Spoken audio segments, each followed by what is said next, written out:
Getting audio. Doug, you good? All right.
Louisville Metro Hall. It's a great way to bring this work week to a close on a snowy but now sunny and maybe snowy again day to celebrate an amazing investment in Louisville's future, in our shared commitment to ending homelessness, to support families and individuals in need of help. When I first became mayor, one of the first major projects that my team and I worked on was creating the Community Care Campus.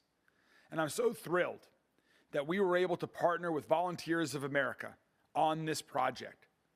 And since we started working together in this collaborative way, amazing work has happened, supporting families and people all across this community. And today, we have another amazing announcement to share on the road to the full development of the Community Care Campus. So I'm thrilled to introduce the CEO of Volunteers of America Midstate, Jennifer Hancock, to make this great announcement. Jennifer? Thank you, Mayor. All right. Well, good afternoon, everyone. And thank you, Mayor Greenberg, for bringing us together for a moment of real progress today. On behalf of Volunteers of America Mid-States, I'm honored to share truly transformational news for our city and for everyone who believes in safe, stable housing for all. The James Graham Brown Foundation has awarded Volunteers of America a $2 million grant to help build the Community Care Campus. This is an extraordinary investment in Louisville's future, and we are deeply grateful. I want to acknowledge someone who is impressively smart and successful and equally humble and kind, Mason Rummel, President and CEO of the foundation, who will share her reflections in just a moment. Our organizations have partnered for decades, and this commitment affirms the foundation's longstanding confidence in our mission and the rigor with which they support ideas that deliver for Louisville. As many of you know, the Community Care Campus, C3, is a bold public-private partnership between Louisville Metro government and Volunteers of America designed to interrupt the cycle of homelessness by addressing its root causes. On a single campus in Smoketown, families and individuals will find what they need to move forward: a full-service emergency shelter with 29 units designed for families, transitional housing for young adults, medical respite for neighbors too ill to recover on the streets, a community gathering space, VOA's headquarters, and partner space for essential services. But C3 is more than bricks and mortar. It's a promise that in Louisville, we do not give up on people, that when families face instability, we meet them with shelter, care, and a path home. The Brown Foundation's gift comes at a pivotal moment for all of us. It takes us closer to filling a key gap in our financing and sends a clear signal to the philanthropic community. Now is the time to step forward and follow their lead. If you've been considering how to make a tangible difference in Louisville's housing future, joining us at this stage will accelerate our impact across the entire continuum of care. So to Mason and the Foundation's board, thank you for the trust you've placed in VOA, for your commitment to improving quality of life across Louisville, and for the discipline, humility, and long-term view you bring to this work. Your leadership helps partners like us turn courageous ideas into lasting solutions. I also must thank Mayor Greenberg and his administration for the steady leadership and for championing solutions that work. To our VOA staff and the people we serve, you inspire this effort, and the campus will be worthy of your courage. But we still have work to do. But today marks a major leap forward. With allies like the James Graham Brown Foundation, our confidence has never been stronger. So it is now my pleasure to introduce Mason Rummel, President and CEO of the James Graham Brown Foundation, a valued partner and a true champion for Louisville. Thank you, Jennifer. That's so sweet. Thank you, Jennifer. And I'm glad you mentioned my board. I have an incredible staff and an amazingly supportive board who gets it, who knows what needs to happen in this community and believes very strongly in the things that Mr. Brown said for us to do. So, good afternoon, everyone, and thanks again. It is a privilege to stand here before you on behalf of the James Graham Brown Foundation as we join so many dedicated partners who are committed to building a stronger and better Louisville. What we are announcing today is an investment in the kind of long-term transformative change that has been at the heart of this foundation's mission for many, many decades. When the foundation evaluates opportunities like this, like the Community Care Campus, we look for projects that align with one of our core principles to support work that improves the well-being of Kentuckians and strengthens the places we call home. What stood out to us about this project was its scale, its vision, and its potential to shift outcomes for families for generations. The campus itself will be a much more than a collection of buildings, and we realized early on in this process that it is a coordinated, carefully designed system that brings together shelter, essential services, healthcare, stability, and perhaps most importantly, hope. It reflects what is possible when organizations with deep expertise step forward with bold ideas and invite others to join them in doing something more than a single organization could ever do alone. These are the kinds of opportunities that our foundation seeks and projects that address urgent needs while also elevating Louisville's reputation as a city willing to innovate and invest in its people. The foundation believes strongly that a thriving city is built on the well-being of the people who live there. That includes ensuring that families experiencing homelessness have access to safety, to pathways towards independence, and to long-term stability. This work matters, and it matters deeply to us. We have supported VOA for many years, and they have shown what effective, compassionate service can look like. Their willingness to rethink how services are delivered is exactly the kind of leadership that advances communities. The Community Care Campus is a bold undertaking, and it represents the best of what can happen when the public, private, and nonprofit sectors come together on a shared vision. We are honored to play a role in advancing that vision and are confident that this campus will stand as a model, not just for Louisville, but for cities across the country working to address homelessness in a holistic and sustainable way. On behalf of our board and staff, thank you to Jennifer and to Mayor Greenberg, to Louisville Metro Government, and to all partners of this project. We look forward to seeing the impact this project will have for families in the years ahead. Thank you.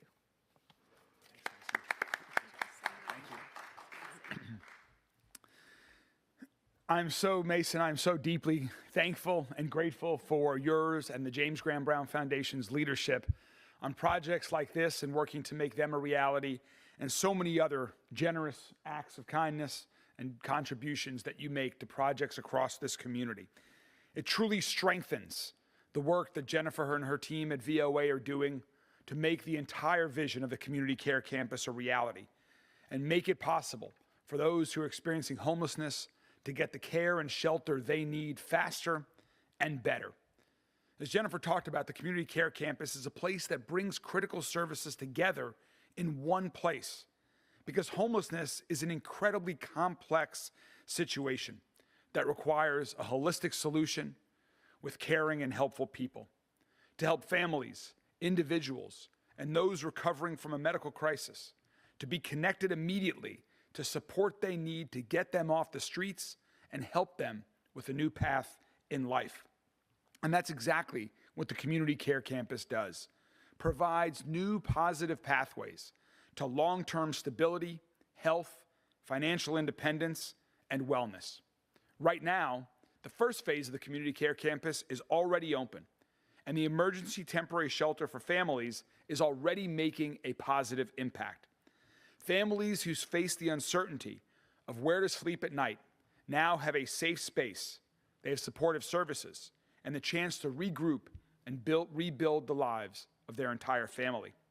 And with this new funding from the James Graham Brown Foundation, the Community Care Campus has the opportunity to expand these services even more to address homelessness comprehensively.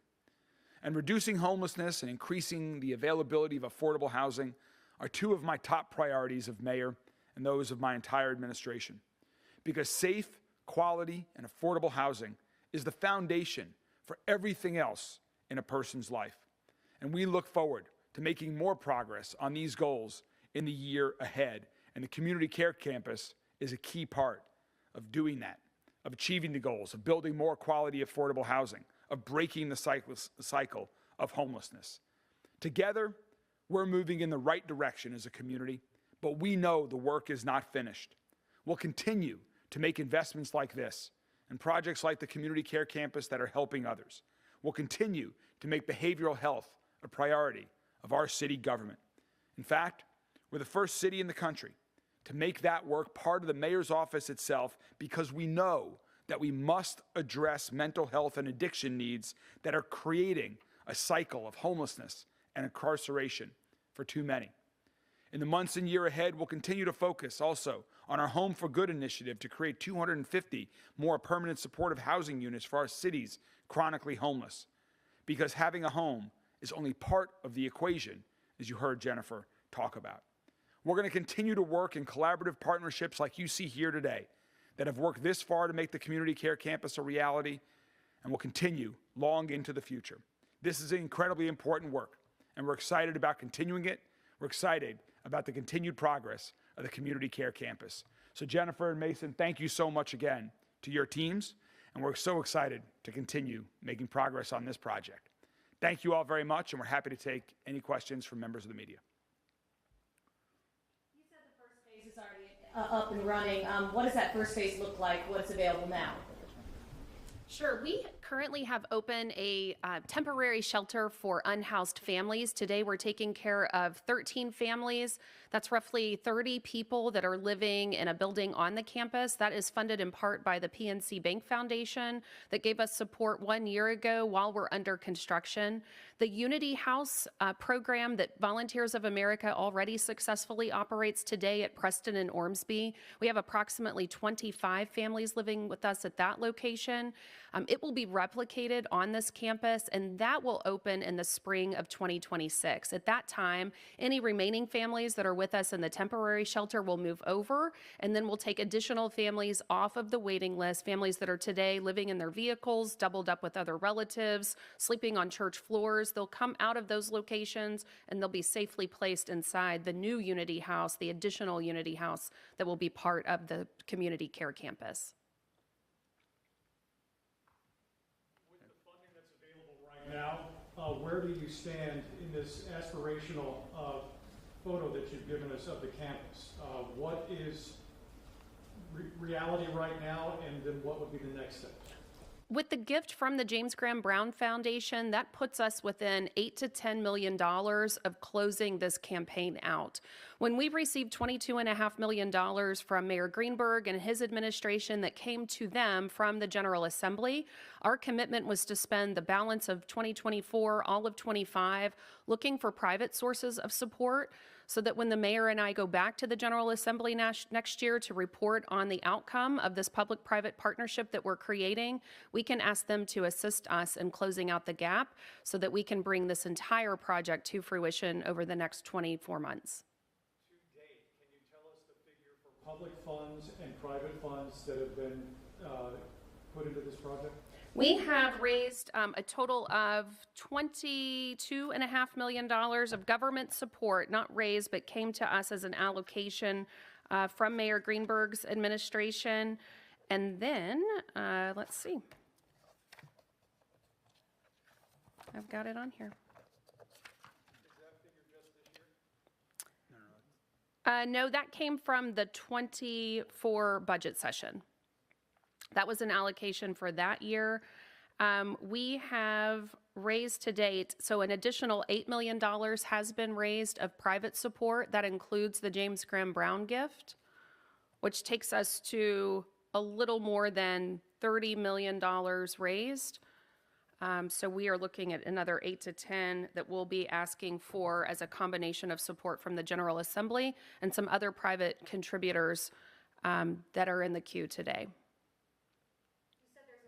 What are those requirements for families to apply, and are you seeing an influx of that during these cold weather seasons? Absolutely. We have had more calls every single day as the temperatures have declined and the weather has worsened. We have a partnership with the Coalition for the Homeless, so they do a common assessment. So all of those families are routed through a centralized intake process, and as soon as we have a family exit shelter, 95% of the families we serve exit to permanent affordable housing. Once we exit that family and a space becomes open, we can turn over that room within 24 hours. So we move families in as quickly as possible. Unfortunately, we have a backlog of families being able to exit because of the lack of affordable housing, which, as you heard the mayor describe in the Home for Good initiative, is another key piece of ending homelessness for our community. One more question about money. The $8 million that you're still asking for, but prior to getting that, what, with the funds you have now, what will be complete in this plan?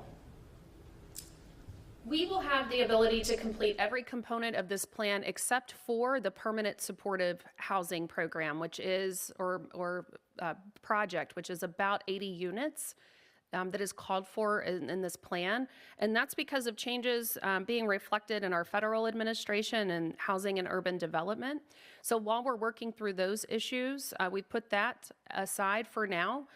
The project that I'm talking about that is totaling $38 million is everything except for those 80 units of affordable housing. So that includes the medical respite, that includes family shelter, transitional housing for young adults 18 to 24. It includes pharmacy and primary care that will be part of the medical respite, as well as VOA headquarters and our community partner space, transitional housing, and a community center. So all of those components roll up into the $38 million plan that we're actively driving towards completion. And then we're going to continue to work through the opportunities and issues related to HUD, and we'll bring that back into this plan as we can build out that pro forma. We recently did announce, Mayor Greenberg and Volunteers of America, 34 new units of permanent supportive housing adjacent to this campus. That's the Chancery. So we do have 15 of those units already filled.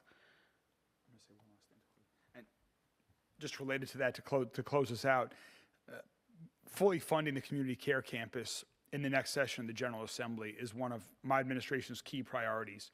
And Jennifer and myself and others from her team and mine have been meeting regularly with members of the legislative leadership in both the House and the Senate to keep them aware of the progress and to let them know of the need that still exists. And we are going into the session that starts in January cautiously optimistic that the remainder that we've been talking about will be funded.